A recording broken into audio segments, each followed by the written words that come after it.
It's the people you thought you knew like you've never seen them before, the public legend. Arnold has 100% commitment in the belief in himself, and it's thrilling to be around him. The private person. He's a good dad. He's always with the kids, you know. He's, very protective. The elusive reality. Everybody loves him so much. That's probably why he does it. He makes people happy. Arnold Schwarzenegger.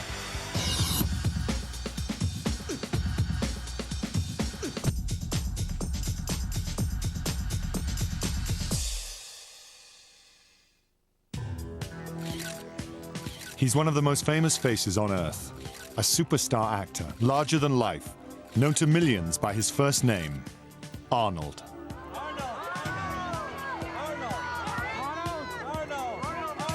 He's one of the most iconic characters, both on screen and off screen, in the history of movies. And the great thing about him is that he's full of himself, and I mean that in the best sense of the word. But he's also humble. He's terrific. He really can do it all. Growing up in a small Austrian village, bodybuilding was Arnold Schwarzenegger's ticket to a better life, and in his dreams, to America and the movies. The goal was to get into movies, to come to America, which was always for me the place to go. But the first thing was first, it was become the champion in bodybuilding. But you wouldn't like it down there. Let me be the judge of that. I am tired of the same old faces. But Hollywood hated his name, his accent, and his oversized body. But that didn't bother Arnold. He vowed to become a superstar. It was like precognition. It was like being clairvoyant, because he is a superstar, you know? His movies have earned over $2 billion. He's a rare thing in Hollywood, the ultimate action hero with a gift for comedy. Arnold's comic ability, it doesn't come from being funny. It comes from being straight. It comes from being Arnold. His family, wife Maria Shriver, and 4 children have kept his feet on the ground. I think the only thing that's bigger than Arnold's arms is the size of his heart. Arnold Alois Schwarzenegger was born in the early hours of the 30th of July, 1947, in the tiny Austrian village of Thal. His father, Gustav, was the local police chief. His mother, Aurelia, a devoted housewife. Home was a rent-free 2-story house reserved by the state for police chiefs. Gustav Schwarzenegger was demanding and strict, and Arnold and his older brother Meinhard grew up with a hard work and self-discipline ethos. Well, he doesn't talk too much about it, but he told me personally that his father was rough, didn't treat him so good. Gustav Schwarzenegger was an amateur ice curling champion. He encouraged his sons to compete in boxing, skiing, and football. At the age of 10, Arnold joined a football league and learned the value of regimented training. I think there's no other place or no other activity that you can participate in that gives you more discipline than sports.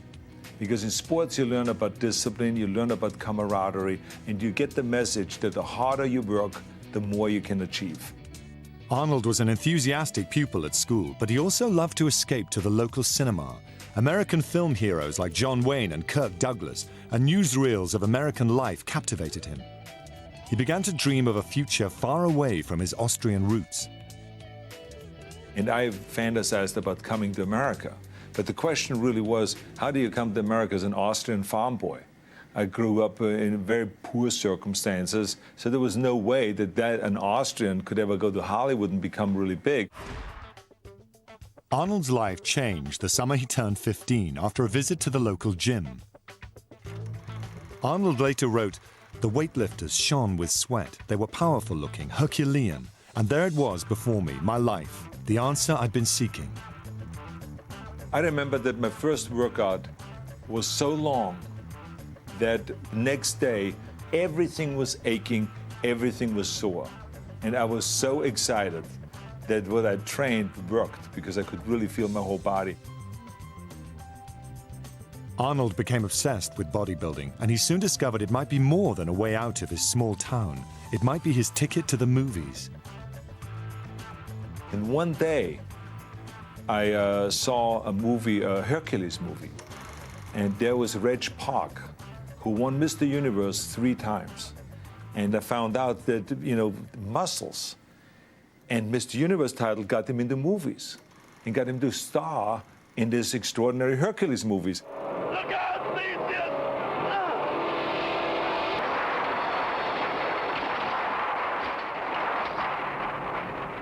Thank you, Hercules. You came just in time. So, of course, that was, from that point on, my goal. Say, I have to become a world champion in bodybuilding.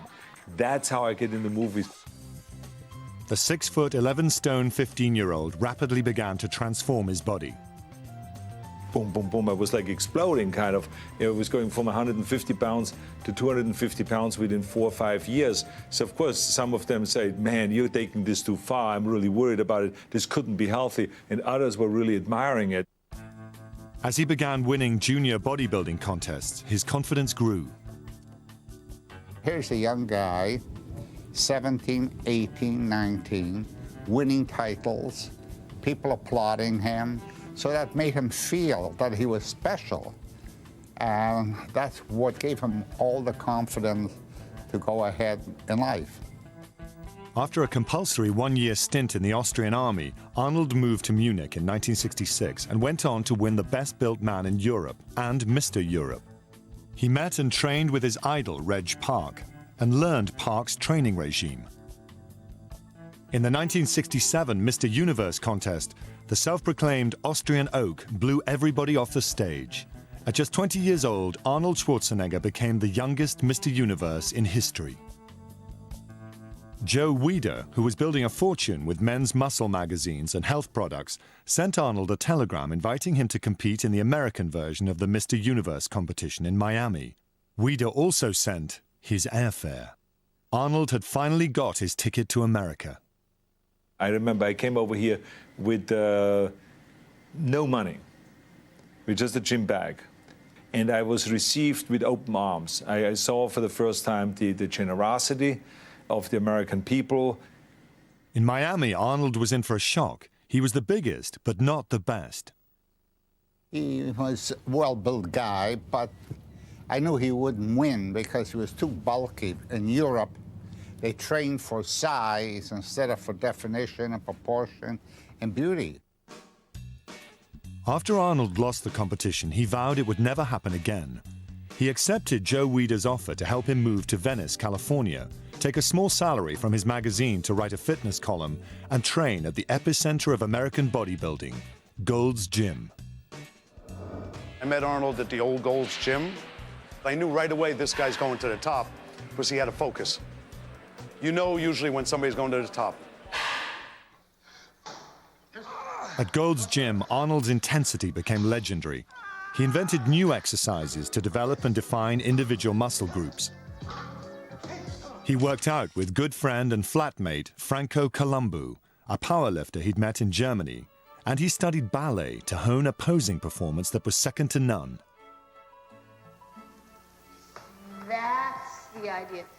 He knew all the great poses, he knew how to smile, and he built his body into, a great muscular symmetry that was just perfected by hours upon hours of work. Arnold was loving all America had to offer. His outrageous physique drew plenty of attention, and he dated frequently. He enrolled in college business courses and used his growing fame to launch a fitness-based mail-order business. The key thing for me was to educate myself and to understand and learn everything about America and how America operates, the whole economic system, the way that democracy works over here, all of those things I wanted to learn.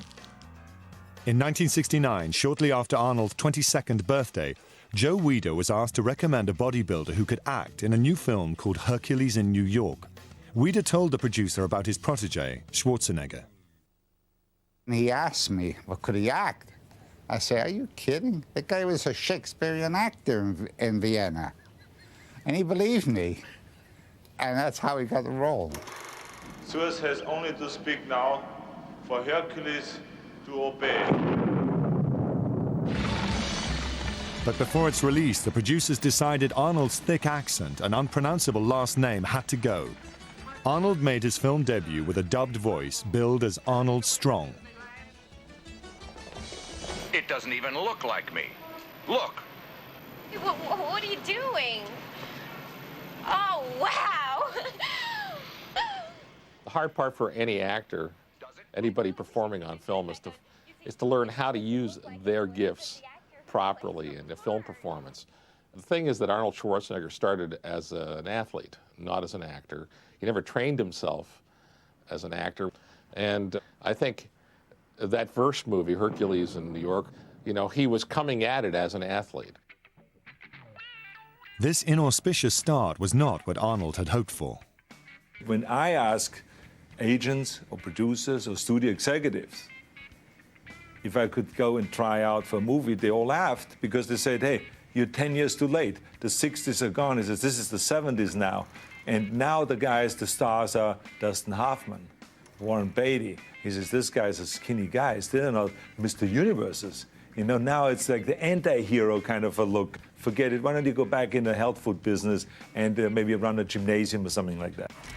It would be another 7 years before his next big acting break. And when it came, Arnold would be ready. By the early 1970s, with a Hollywood career looking increasingly unlikely, Arnold Schwarzenegger concentrated on bodybuilding. He soon dominated the sport.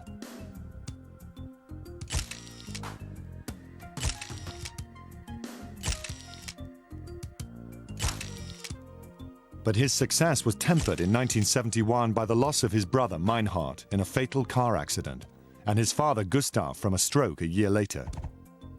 It was Arnold's single-mindedness that often destroyed his competition, even before their pose-offs. The documentary film Pumping Iron captured Arnold psyching out competitor Lou Ferrigno before the 1975 Mr. Olympia contest in South Africa.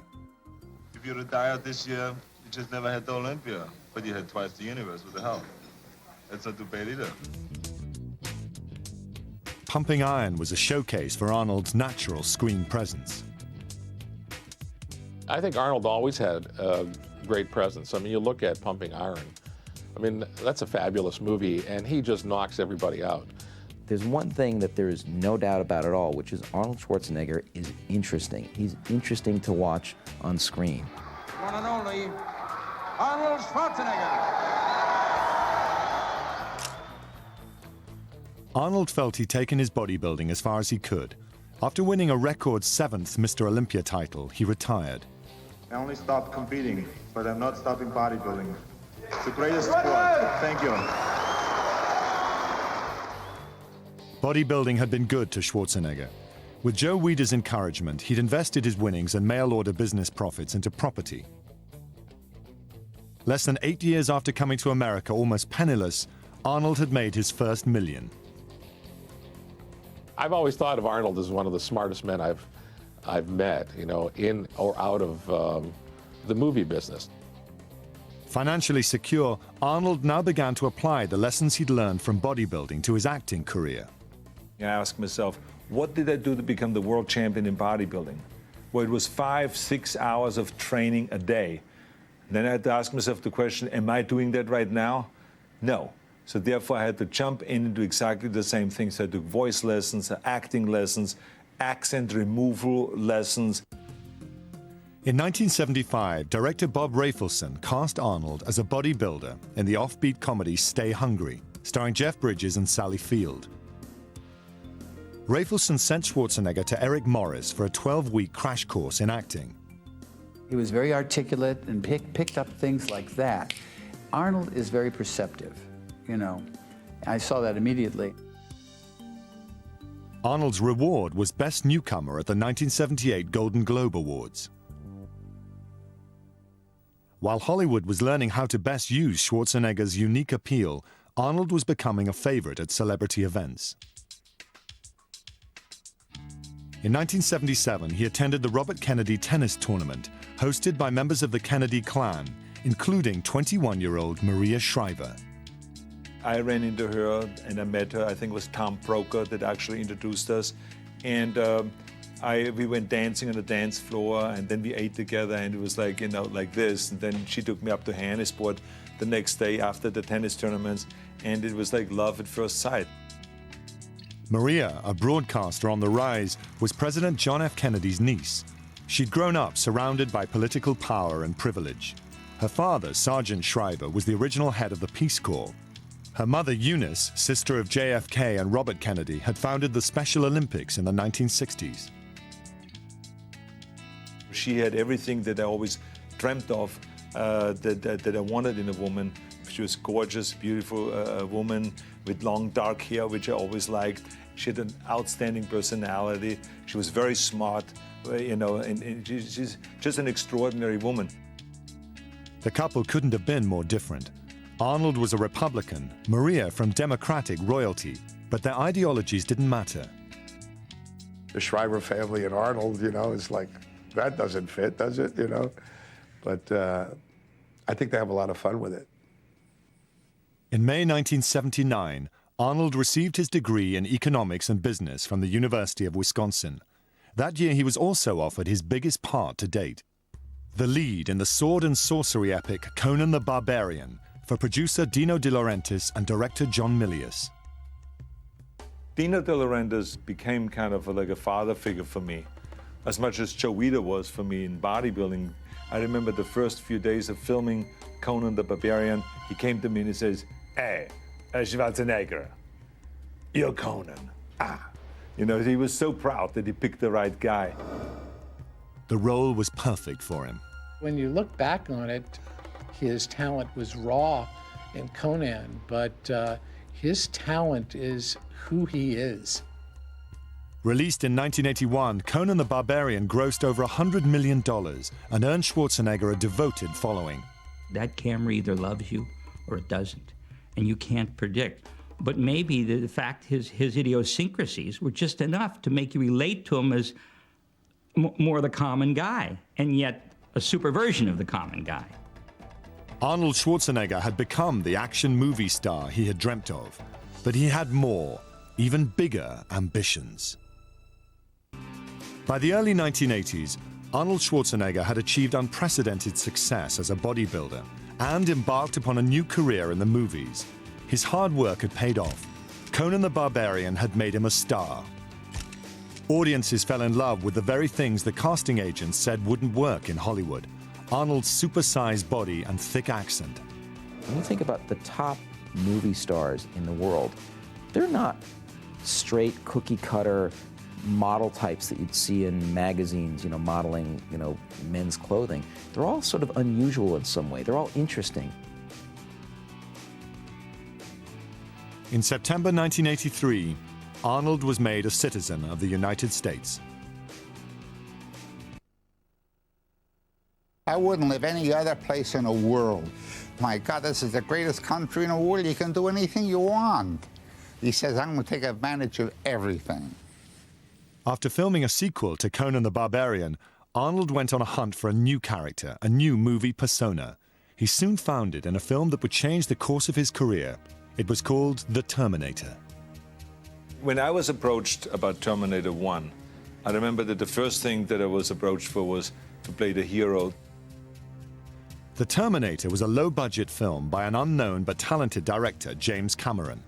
Schwarzenegger said if he took the hero role of Reese, the guerrilla fighter from the future, Cameron had to be sure to cast the perfect cyborg as his opponent, someone who was cold, lethal, and machine-like. After I was through with this whole spiel, and this took like a half an hour of hyping, you know, Jim Cameron, of how this person has to prepare himself in order to be really true to this character, the way he wrote it, he said, "You are the Terminator. You should play the Terminator." I said, no, wait a minute. The guy only has 24 lines. Don't do this to me. I said, no. I said, I want to play the hero.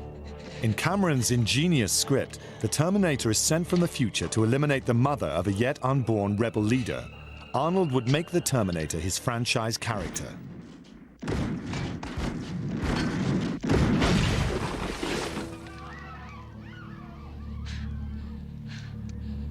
Come with me if you want to live. Deep down inside, I knew that I could do more with the Terminator character than I could do with the Reese character, because I just somehow clicked. It clicked, and I just fell in love with that character, and I could visualize how he should act and walk and talk and do all those things. And that's exactly what I felt like the first day when I shot the first scene. I felt like I was the Terminator. Despite its low $6 million budget, the Terminator broke new ground in its use of robotic effects, with Arnold enduring hours in makeup, where artists created living flesh on the outside and robot skeleton on the inside. When Arnold has to sit through a 3 or 4 hour makeup, you never hear a whimper, you never hear a complaint. Nobody works harder, nobody cares more. He is there to do the work.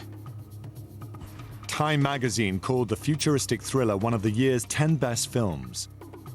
Arnold was catapulted to superstardom. And it's the magic art about casting. Why are some actors right for certain roles? And sometimes it just can't be explained. It just is. And I think it was that way with Arnold. The following year, in 1985, Arnold proposed to girlfriend Maria Shriver. His mother, Aurelia, was thrilled, as were the 500 guests at their lavish wedding. The couple honeymooned in Antigua, after which Arnold flew to Mexico to resume work on his new project, Predator. Arnold's jungle face-off with a hideous alien being was another box office bonanza. Schwarzenegger, however, was hungry to try something new. I think he had this idea that he had to find some other way to communicate on films beyond just being the toughest guy in town. Arnold had always been up for making fun of himself and his image. Now he wanted to try his hand at light comedy. He met the perfect director to make that a reality on a skiing trip in Colorado. It was right after I did the movie Ghostbusters, and he sort of comes up to me in the lobby of some club and he says, "You're that Ghostbusters guy, right?" And I said, "Yeah, hi, I'm Ivan Reitman." And he said, "You know, I could be a Ghostbuster." And I just sort of looked at him and wondered what he actually meant by that. And what he was trying to tell me is, look, I'm actually a pretty funny guy and I think I can do comedy. A few weeks later, Reitman ran into Danny DeVito, and very quickly a bidding war was on for this comic tale of two mismatched test tube siblings. Excuse me, but I was just taking a shower. Good singing. Oh, I baked you some cookies. Cookies? I guess it was a dumb idea. No, not at all. I'm really looking forward to tossing them. It's a very funny, light, silly comedy, but it's also got a real tenderness, and he was so sweet, and yeah, you really saw that tenderness come out. I thought that was really terrific, because normally he's this big macho guy with all the amazing bod and stuff like that, and you really got a sense of his sweet side. Twins made $112 million in the US alone. Arnold, who'd shrewdly waived his upfront fee for a percentage, collected a reported $19 million. Even more valuable was his new family-friendly image. I think Twins was a big stepping stone for him because it made him much more accessible to women, to younger kids, and it showed him as a performer, not just as kind of the tough guy, muscle guy. In 1989, Arnold and Maria welcomed the first of 4 children. I remember when our first child was born, when Catherine was born, Maria, she was so dedicated, you know, and she was like glued to this child day and night. And I was looking at her all the time and I said, I cannot believe of how selfless this woman is. So that was really the biggest surprise about her, is what a great mother she was. By the late 1980s, he was on a roll. The small-town boy had conquered bodybuilding, the movies, and America, married into the Kennedy clan, and had a chemistry with his fans few movie stars could equal. Arnold has 100% commitment in the belief in himself, and that just penetrates the screen and penetrates you when you speak to him. And it's thrilling to be around him. He's a man who is a movie star, who is not ashamed of being a movie star, and who has sort of taken on that mantle with appreciation. A lot of people think, being a movie star is easy. You just, you fly around in private jets and limousines and get wined and dined. But the bottom line is you get to be a movie star by incredibly hard work and discipline. With box office clout came the power to get projects made. Arnold's next film, Total Recall, was one such project.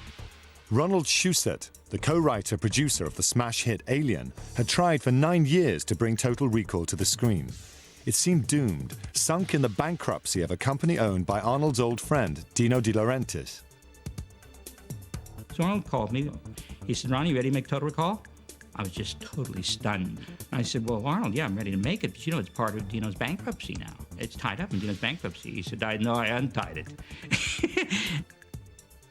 With a couple of phone calls, Arnold had freed up the rights to the long-delayed movie. He just effortlessly got it made, as well as getting Paul Verhoeven to direct it, so I had both. I didn't lift a finger. So Arnold did the whole thing for me, just like he does in the movies. It was totally awesome. Based on a story by science fiction writer Philip K. Dick, whose other works inspired Blade Runner and Minority Report, in Total Recall, Arnold becomes the victim of a virtual holiday to Mars.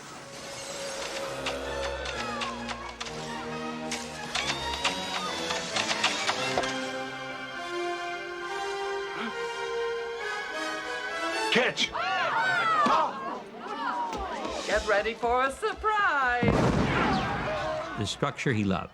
He said, "Don't change the structure." But he said, "You got to remember, I am a personality. If you start giving me complicated dialogue that I can't pronounce correctly, I don't want the audience to say, 'Here comes that big Austrian.'" So with a self-evaluation of himself is perfect. Most people's egos get out of control. They want to do Hamlet, whatever, Glory. Co-starring a then unknown Sharon Stone, Total Recall used over-the-top violence, clever plot twists, and Arnold's one-liners to conjure up $260 million in worldwide ticket sales. Doug, after all, we're married. Consider that a divorce. We were talking about this, and he said, I got to be careful because when I kill people ruthlessly, but there are always people that deserve it. He said, I've got to remain a good guy, but still, I've got to be the gentle giant, and that's what people want to see. Schwarzenegger followed Total Recall with the 1990 hit comedy Kindergarten Cop, another collaboration with Ivan Reitman. Co-starring Penelope Ann Miller, the film portrayed Arnold as the gentle giant who loves kids. So suddenly a movie like Kindergarten Cop, where he's surrounded by a classroom full of 5-year-olds, became a great opportunity for comedy, where he uses some of the energy of being a father and the kind of experiences that he had in his real life, and then sort of just cocked a little bit in a humorous way. You really sense that Arnold is always having fun no matter what he is doing. And there's something incredibly appealing about it. You really have a feeling he loves his life. I mean, he loves his wife, he loves his children. He's a good dad. I mean, what I know, it's not like I live with him, But what I see, we go to Sun Valley, he's always with the kids, He's, very protective. There's a natural progression with Arnold. And he's someone who has always been giving back to the public and especially to kids. Arnold had long supported his mother-in-law Eunice Shriver's Special Olympics for the mentally handicapped and became their national weightlifting coach. Some people will do things just for how it makes them look or possibly for their image, and he's not like that at all. He really puts a lot of time and a lot of effort into helping people and his different causes, and it's just who he is. Even future presidents took note. In 1988, Arnold campaigned for George Bush. We don't have to talk about the Democratic candidates, right? No. They all look like a bunch of girly men, huh? After he was elected, President Bush returned the favor. Schwarzenegger was appointed chairman of the President's Council on Physical Fitness. He traveled to all 50 states at his own expense, preaching the gospel of the great American workout. Are we ready for some exercises? For all the bravado that man has, he's got a huge sense of bravado and a huge sense of confidence. And that same huge sense that you see is the same amount of compassion he has for people, for families, for children. It all comes from a very organic and honest place with Arnold. He also became chairman of the Los Angeles Inner City Games. What makes me happy today is to be able to teach kids how to say hasta la vista, baby, to drugs, gangs, and violence. And to say yes to education, yes to sports, yes to hope, and yes to life. I once said to Arnold, you know, it's a full-time job just being you, because there's so many demands in his time, not just from the movies, but he's involved in so many charities and political causes.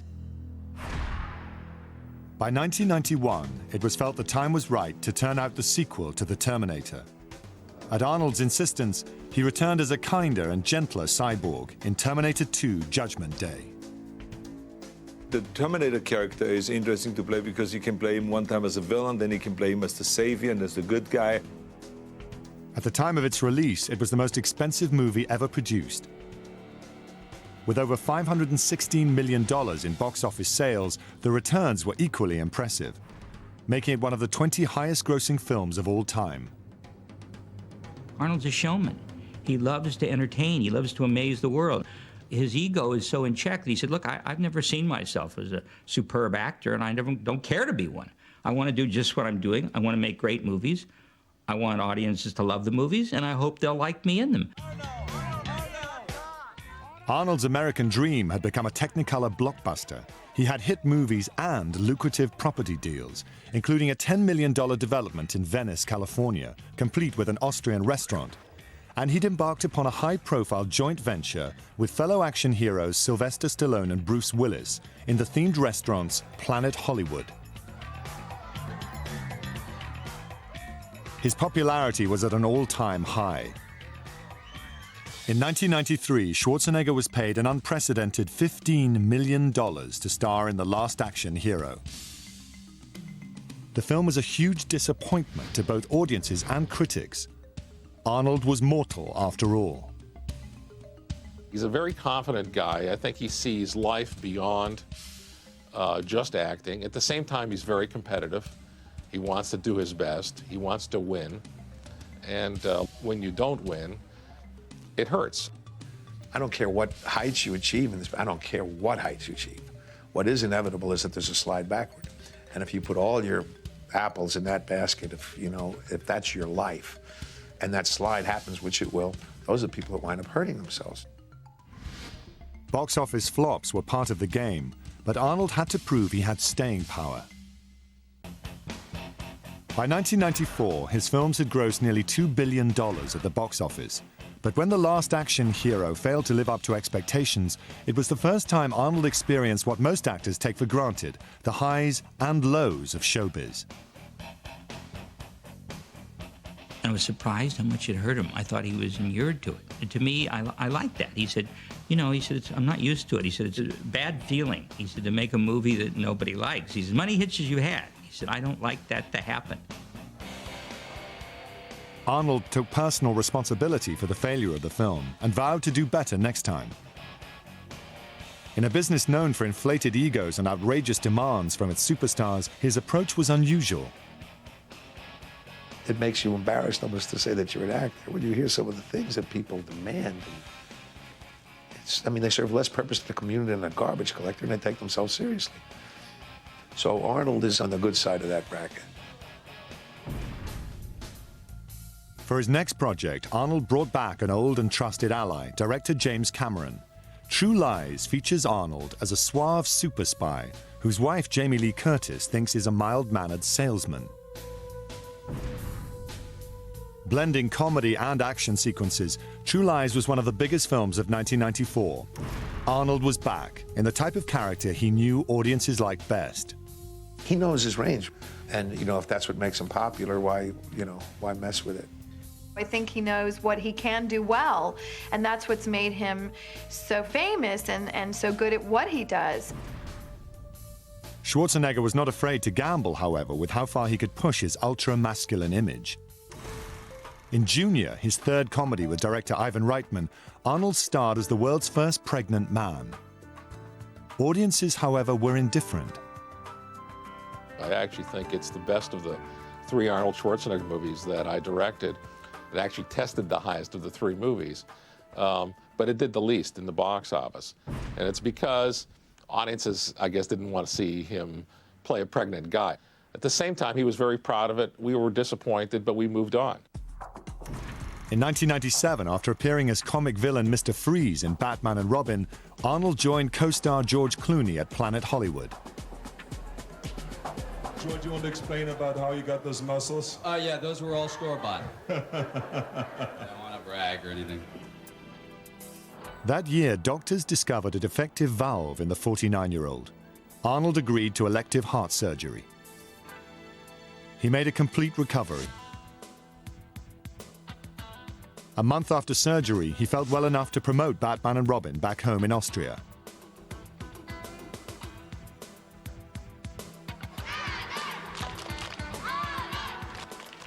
While there, he opened the Arnold Schwarzenegger Stadium. The small-town boy with the big ambitions had come a long way.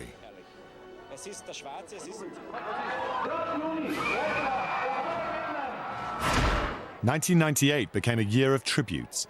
Dozens of Schwarzenegger's colleagues and friends turned out to honor him at the American Cinematheque. He has done more movies and less dialogue than possibly any actor besides Lassie. The last few years have been a challenge for Schwarzenegger at the box office. End of Days, The Sixth Day, and Collateral Damage all brought in respectable grosses, but they didn't reach the stratospheric heights Arnold had achieved in the past.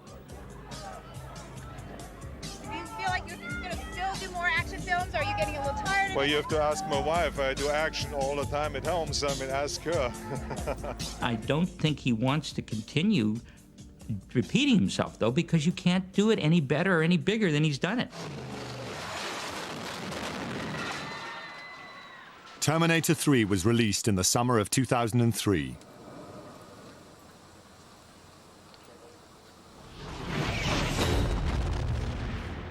In the massive $170 million film, Arnold delivered an eye-popping, box-office-busting sequel to a classic movie franchise. TX, can you find a way to destroy her? Unlikely. I'm an obsolete design. First of all, let me just say that it is such an honor to be involved with such a great franchise. And that, of course, at the same time, there is a lot of pressure when you do a movie like Terminator 3, because there are enormous expectations. Arnold is the Terminator, and he is back, and it still works. It's an amazing accomplishment. It's that unstoppable thing about him.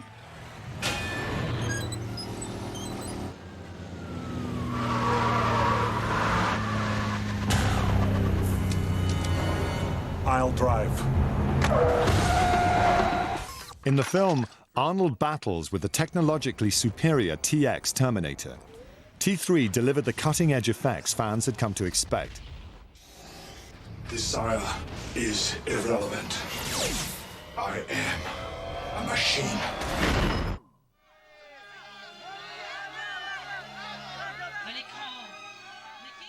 Arnold took The Rise of the Machines to the Cannes Film Festival, where it was well received.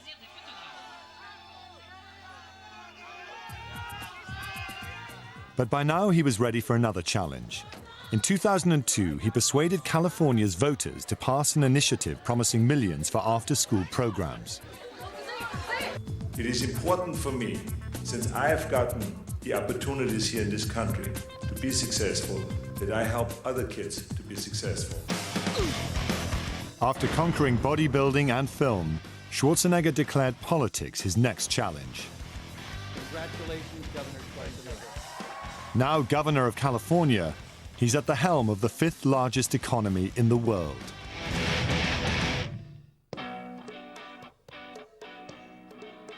Before Arnold's election, the state faced a $38 billion budget deficit and an electorate dissatisfied with their Democratic governor, Gray Davis. Schwarzenegger had found his next calling. This is really embarrassing. I just forgot the name of our state governor's name. But I know that you will help me recall him. Californians were so eager for change, they were even willing to consider recalling their recently elected governor. 135 people entered their names for the ballot. A colorful roster of would-be politicians, including a part-time actress. My motto is, I love California. And if you love California, you'll vote for Angeline. Arnold submitted his name at the last minute. Hello, I'm before the papers. Okay. For the recall election on October 7th. Okay. And you know who I am, right? Yes. Yes. We're here to clean house. I will go to Sacramento and I will clean house. I will represent everybody. What we have to concentrate on is leadership. In everything I ever did, I showed great leadership. Arnold's campaign was noticeably short on specifics, but his wife Maria handled that area.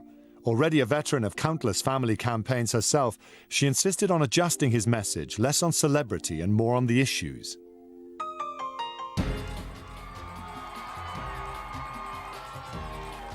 Throughout it all, Arnold continued to receive the kind of media attention the other candidates could only dream of. But 5 days before the election, Arnold was hit by a bombshell. The Los Angeles Times published a series of stories about Arnold's behavior towards women over the years, quoting a number who said they'd been groped in one way or another. I was a newlywed to bodybuilder Robbie Robinson, and he was training in Gold's Gym in Venice, California on Pacific Avenue. I was just there watching him work out. The gym was rather full, and Arnold passed me by, and he groped my breast. It completely caught me off guard. I was just shocked. Arnold's extramarital conduct had been widely discussed in Hollywood for years. His history of inappropriate behavior towards women could have killed his campaign. His wife refused to let the rumors dampen their chances. The question is, if the allegations in the LA Times are true, he has humiliated women. He's put well, you know what? I don't see it that way. I see that, you know, all the women that work for him admire him. I have met thousands and thousands of women who have come up to me and said they have worked with him, they have worked for him, alongside it, and he has been an extraordinary gentleman. Whilst not admitting to anything, Arnold made an apologetic statement. If I did behave inappropriately, you know, I want to just say that I'm sorry and I apologize for that, because that was not the intention. It was like, you know, what was once considered playful behavior on a movie set now is considered something else. So, you know, I didn't want to offend anyone or really, you know, do anything that is any harm to anybody.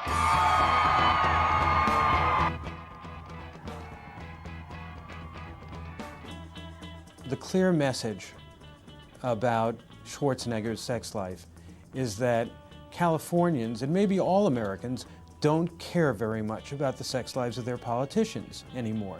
It was shocking in this case, at least to me, because the accusations were of a criminal nature. He was accused of sexual battery, which is different from consensual sex among adults. Clean up the state! I will. Yes, my brother. Strangely, it seemed more anger was directed at the Los Angeles Times for revealing the allegations than at the candidate himself. More than 1,000 readers cancelled their subscriptions. But Arnold remained unscathed. He'd been filmed puffing on marijuana. He'd bragged in an interview about participating in group sex, and even boasted about the size of his appendage. Clearly it was his celebrity, clearly it was a kind of straight-ahead macho sort of image, and clearly it was an act of faith and ignorance on the part of the people of California. Faith, because he didn't present anything of substance in his campaign, and ignorance because clearly the people in California weren't aware enough of the issues to understand how they might be addressed. The real test is still to come. To think the governor's office is the last step for Arnold would be to underestimate him. Some say he has higher ambitions, but there's a catch. Article 2 of the American Constitution says that to become president of the United States, you have to be born there. In July 2003, Senator Orrin Hatch introduced what could become the 28th Amendment. This would allow anyone who's been a citizen for 20 years to run for the highest office in the land. By 2003, Arnold Schwarzenegger had been a citizen of the United States for 20 years. Anyone who underestimates Arnold Schwarzenegger is going to get caught short. This is a man who is interested in power, and he's good at what he does, and he accomplishes his goals. At the moment, Arnold is widely acknowledged to be the Republicans' brightest star. But in California, stars have been known to fade rather quickly. I mean, he's facing an impossible governing situation there. If he manages to clean up California, solve the budget deficit, revive the economy, preserve the environment, and ease traffic in Los Angeles, then maybe he should be president.